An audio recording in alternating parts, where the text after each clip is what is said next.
पर सवार होके बहुत सोहाली, ज्ञान के दाता इहे माई कहाली।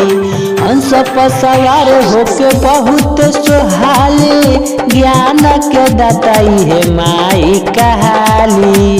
मन से जहीन कर ध्यान धरेला, और जिंदगी भर ओकर बुद्धि ज्ञान बढ़ेला, और जिंदगी भर ओकर बुद्धि ज्ञान बढ़ेला।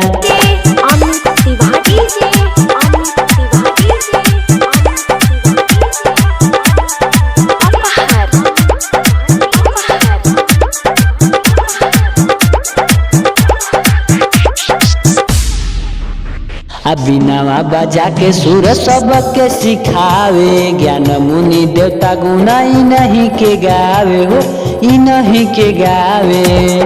पूजा पाठ करी जे सम्मान करेला, और जिंदगी भर ओकर बुद्धि ज्ञान बढ़ेला, और जिंदगी भर ओकर बुद्धि ज्ञान बढ़ेला।